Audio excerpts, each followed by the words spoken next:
एक ऐसा डीएम जिसने पीएम नेहरू की बात नहीं माना, एक ऐसा जिला मजिस्ट्रेट जिसने उत्तर प्रदेश के मुख्यमंत्री की भी बात नहीं माना। यह लोग कहते रहे, उसने कहा हम ऐसा नहीं कर सकते। इन्होंने कहा नहीं करोगे तो उसका अंजाम भोगना पड़ेगा। उसने कहा चाहे जो हो, लेकिन हमने आईसीएस की परीक्षा क्वालिफाई किया है, इसलिए हमने अपने वह वचन लिया है, हमने सौगंध खाया है कि हम कानून सम्मत काम करेंगे। विधि की मर्यादा का जहां उल्लंघन होगा, जहां अवहेलना होगी, हम बात नहीं मानेंगे। और नेहरू, पंडित नेहरू जो उस समय के देश के प्रधानमंत्री थे, तथा गोविंद बल्लभ पंत उत्तर प्रदेश के मुख्यमंत्री थे, उस मजिस्ट्रेट ने इनकी बात नहीं माना था। दोस्तों, हम बता रहे हैं, जैसा कि आप भी अवगत हैं, हम कोई नई बात नहीं बता रहे हैं आज के समय में। जैसे आईएएस है, इंडियन एडमिनिस्ट्रेटिव सर्विस, यानी भारतीय प्रशासनिक सेवा। उन दिनों आईसीएस था, जो सुभाष चंद्र बोस जी ने जिस परीक्षा को क्वालिफाई किया था, आईसीएस था, अर्थात भारतीय सिविल सेवा। वह डिस्ट्रिक्ट मजिस्ट्रेट थे यह परीक्षा पास करके, और वह उनकी तैनाती थी अयोध्या में। जो यह परीक्षा पास करता था आईसीएस की, वह डिस्ट्रिक्ट मजिस्ट्रेट होता था, कमिश्नर होता था, सचिव होता था, प्रमुख सचिव होता था, शासन में होता था, जैसी भी स्थिति तत्समय होती थी। पीएम और सीएम की बात न मानने वाले को परिणाम तो उस भुगतना तब भी पड़ा था और आज भी पड़ेगा।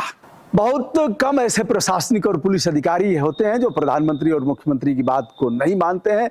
अधिकारियों का काम एकमात्र, अगर ऊपर से आदेश कोई आएगा ना, तो अधिकारी कहेगा सर सर सर सर। बहुत से लोगों से मैंने बात किया है कि जब सीएम ने आपको फोन किया था, आप उस समय डीएम थे, कैसी फीलिंग हुई, क्या आपने कहा, क्या जवाब दिया। सब अपने अपने ढंग से कहते हैं। आप वीडियो देख भी सकते हैं, ऐसे कई वीडियो हमारे हैं जो डीजीपी स्तर के अधिकारियों से भी हमने पूछा है, कमिश्नर और मुख्य सचिव स्तर के अधिकारियों से भी हमने ऐसे सवाल किया है। तो सभी कुछ विनम्रता पूर्वक उसे स्वीकार करेंगे, कुछ सर सर केवल करेंगे, और कुछ सर सर कहने के बाद भी नहीं करेंगे। ऐसा होता रहता है, जैसी जिसकी जो स्थिति हो वो अपने भी देखेंगे कि यह तो कह दिए, ऐसा ना हो कि आगे हम फंसें। तो और कुछ अधिकारी ऐसे होते हैं जो मुंह पर ही कह देंगे कि सर यह काम तो नहीं हो सकता, हम नहीं करेंगे ऐसे। जैसा कि लाल कृष्ण आडवाणी जब बिहार में गए थे, तो वहां के एक डिस्ट्रिक्ट मजिस्ट्रेट ने लालू प्रसाद यादव की बात नहीं माना था और कहा कि हम सर इन्हें अरेस्ट नहीं करेंगे। उनका क्या हुआ हम अगले वीडियो में बताएंगे, और जिस डीएम ने अरेस्ट किया उसके बारे में भी हम जानकारी दे रहे हैं। फिलहाल बिहार के डीजीपी गुप्तेश्वर पांडे, जो इस समय जगत गुरु बन गए हैं, उनसे मैंने पूछा कि आप जब आईपीएस अधिकारी थे, एसपी से लेकर के डीजीपी तक, क्या किसी मुख्यमंत्री ने आपको कभी डांटा? तो उनको बहुत खराब लगा था। जैसा कि मैं कह रहा हूं, आप भी उस वीडियो में देख सकते हैं। उन्हें ठीक नहीं लगा। उन्होंने कहा मुझे कोई डांटेगा? तो मुझे बड़ा हंसी आई थी। क्यों नहीं डांटेगा, डांट खाते ही हैं लोग। बहुत कम लोग हैं जो डांट नहीं खाते हैं। एक तरफ गुप्तेश्वर पांडे जी ने अभी कहा कि लालू प्रसाद यादव ने हमें हीरो बनाया, दूसरी तरफ कहा कि सीएम नीतीश कुमार ने हमें डीजीपी बनाया। तो क्वालिटी के साथ साथ बहुत सी क्वालिटियां होती हैं इसको बनने के लिए और धारण करने के लिए। तो हम इस बात से सहमत नहीं हैं। वह कहते हैं लग रहा है तुम्हारा क्लास लेना पड़ेगा। लालू प्रसाद यादव ने तो कई लोगों से कहा कि तुम ही थे उसके काबिल, और लोग भी थे, हमने क्यों तुमको बनाया। ऐसे यहाँ भी होता है, कई जगह हुआ है ऐसे ही। उत्तर प्रदेश में अखंड प्रताप सिंह जैसे लोग, कई बार मुख्य सचिव का कार्यकाल उनका बढ़ाया गया, जेल तक गए, क्या क्या हुआ।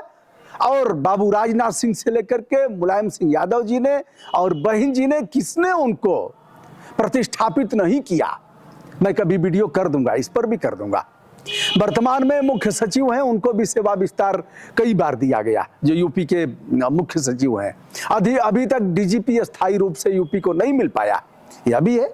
आज हम एक ऐसे ही अधिकारी की बात करने जा रहे हैं जो फैजाबाद वर्तमान अयोध्या के डिस्ट्रिक्ट मजिस्ट्रेट के रूप में तैनात थे। मामला श्री राम जन्मभूमि अयोध्या से जुड़ा हुआ बताया जाता है। अधिकारी का नाम है के नैयर, जिन्होंने 21 वर्ष की उम्र में ही भारतीय सिविल सेवा की परीक्षा उत्तीर्ण किया था और उन दिनों अयोध्या में तैनात थे जिला मजिस्ट्रेट के तौर पर। के नैयर साहब 6 महीने पूर्व फैजाबाद में जिला मजिस्ट्रेट के रूप में तैनाती प्राप्त किए थे और उस समय 22-23 दिसंबर 1949 की रात में श्री राम लला के प्राकट्य की अद्भुत घटना सामने आई थी। इस घटना से हिंदू समाज जहां काफी उत्साहित हुआ, वहीं राम की महिमा और चमत्कार के रूप में इसे देखने लगा था। स्वाभाविक है, अल्पसंख्यक समाज इसे लेकर प्रतिक्रिया व्यक्त करने लगा और दोनों में तनातनी का वातावरण सृजित होने लगा, तनाव बढ़ने लगा। शासन ने जिला मजिस्ट्रेट नैयर से प्राकट्य स्थल के बारे में और इसके बारे में पूरा मामला रिपोर्ट मांगा, प्रतिमा को हटाए जाने का दबाव बनाया, जैसा कि कहा जाता है। रिपोर्ट मांगी। यह रिपोर्ट देश के प्रधानमंत्री नेहरू जी के कहने पर उस समय के मुख्यमंत्री गोविंद बल्लभ पंत ने पत्र लिख करके फैजाबाद यानी अयोध्या के डिस्ट्रिक्ट मजिस्ट्रेट से मांगा था। 1 जून 1949 का वह दिन था जब प्रधानमंत्री जवाहरलाल नेहरू द्वारा मुख्यमंत्री गोविंद बल्लभ पंत का एक पत्र भेजा गया था, जिसमें राम जन्मभूमि मुद्दे पर एक रिपोर्ट मांगी गई थी। वहाँ के हालात, जनभावना, धार्मिक वातावरण, भूमि का स्वामित्व आदि को लेकर ICS अफसर के नैयर ने मुख्यमंत्री के पत्र पर जांच करने के लिए अपने सहायक गुरुदत्त सिंह को आदेश किया और श्री राम जन्मभूमि के उस विवादित स्थल पर स्थल निरीक्षण यानी स्पॉट वेरिफिकेशन करने के लिए भेजा, जहां भगवान श्री राम की प्रतिमा को चमत्कारिक रूप से प्रकट होना बताया गया था। 10 अक्टूबर 1949 को गुरुदत्त सिंह ने अपनी रिपोर्ट में बताया कि इस स्थान पर एक राजसी राम मंदिर का निर्माण कराया जाए। उन्होंने अपने रिपोर्ट में इस बात का भी उल्लेख किया कि इस स्थल पर हिंदू और मुस्लिम आपस में लड़ रहे हैं। हिंदू समुदाय इस स्थान पर एक विशालकाय और भव्यतम मंदिर का निर्माण कराना चाहता है, जिसका सपना उसका बहुत पहले से है, जिसे स्थापित करने में किसी प्रकार की कोई परेशानी नहीं है। उन्हें इसकी अनुमति दी जा सकती है। यानी उस समय 1949 में ही इस प्रकार की रिपोर्ट दी गई। गुरुदत्त सिंह ने लिखा कि हिंदू समुदाय इस स्थान पर एक भव्य मंदिर बनाने के लिए उत्सुक है, जहां भगवान श्री राम जी का जन्म हुआ था। जिस भूमि पर मंदिर बनाया जाना है यह नजूल की जमीन है, यानी सरकारी जमीन है, कोई आपत्ति नहीं है। गुरुदत्त सिंह की रिपोर्ट पर जिला मजिस्ट्रेट के नैयर ने अपनी रिपोर्ट लगाया और इसे शासन को भेज दिया। बताते हैं कि शासन उनकी रिपोर्ट से सहमत नहीं था। शासन की जैसी मंशा होती है, अधिकारी उसी प्रकार की रिपोर्ट बनाते हैं, जैसे तमाम इलेक्ट्रॉनिक और प्रिंट मीडिया के लोग। ऊपर से जैसा आदेश होता है, रिपोर्ट निगेटिव करना है, पॉजिटिव करना है, मक्खन पालिश करना है, खरी खोटी सुनाना है, किन चीज़ों को मेंशन करना है, किसकी बाइट लेना है, किसकी नहीं लेना है, यही सब जो कहेंगे वही करते हैं। के नैयर से कहा गया कि भगवान राम की मूर्तियों को एक तरफ कर दिया जाए। उन्होंने ऐसा करने से मना कर दिया। इसका खामियाजा उन्हें भुगतना पड़ा। शासन ने जिला मजिस्ट्रेट के नैयर को निलंबित कर दिया। शासन द्वारा किए गए निलंबन को ICS अधिकारी के नैयर ने उच्च न्यायालय इलाहाबाद में चुनौती दिया और अपनी बहस स्वयं करते हुए कहा कि इस मामले में हमें असंवैधानिक रूप से कानून की मर्यादा का पालन न करते हुए निलंबित किया गया है और इस निलंबन को समाप्त करने का आदेश पारित किया जाए। शासन को उन्होंने पार्टी बनाया। शासन से रिपोर्ट लिया उच्च न्यायालय ने और के नैयर साहब ने अपना पक्ष बहुत बढ़िया से रखा। कोर्ट ने नैयर के निलंबन को संविधान के विरुद्ध बताया और कहा कि यह कानून की मर्यादा का पालन न करते हुए इस प्रकार का निलंबन किया गया है। उच्च न्यायालय के न्यायाधीश द्वारा आदेश किया गया कि के नैयर की बहाली तत्काल हो। यह भी आदेश किया कि जिस स्थान पर वह जिला मजिस्ट्रेट थे उसी स्थान पर बहाली किया जाए और आदेश का पालन त्वरित रूप से किया जाए, शासन इसका पालन करे। उनका निलंबन समाप्त किया गया। वह उसी स्थान पर प्रतिष्ठापित हुए। के नैयर का यह मानना था कि शासन से पंगा लेकर हम बहुत दिनों तक अपनी सेवाएं नहीं दे पाएंगे, इसलिए उन्होंने अपने पद से त्याग पत्र दे दिया। इस्तीफा देने के बाद उन्होंने अधिवक्ता के रूप में उच्च न्यायालय से अपनी सेवाएं शुरू किया, प्रैक्टिस किया और वह बाद में जनसंघ में शामिल हो गए।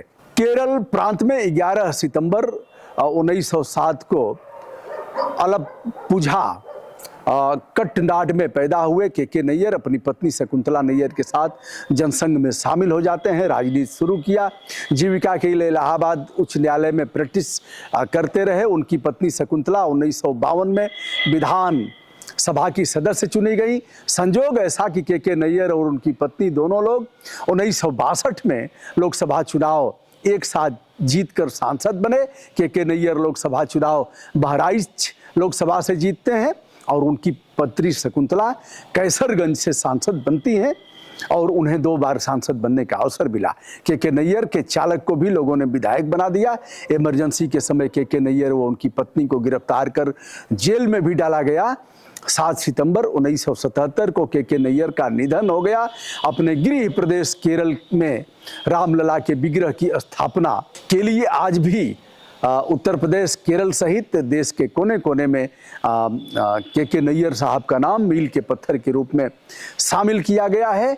और ये राम जन्मभूमि आंदोलन में एक बड़ा योगदान के नैयर साहब का कहा जाएगा, जब उन्होंने मुख्यमंत्री और प्रधानमंत्री की बात को साहसपूर्ण पहल करते हुए इग्नोर कर दिया था। तो दोस्तों, यह रहा अब के नैयर का एक बार इस वीडियो में मैं स्मरण करता हूं आईसीएस अधिकारी के नैयर का, और किस तरह से उन्होंने बात नहीं माना और फिर बाद में उन्हें उपकृत किया गया।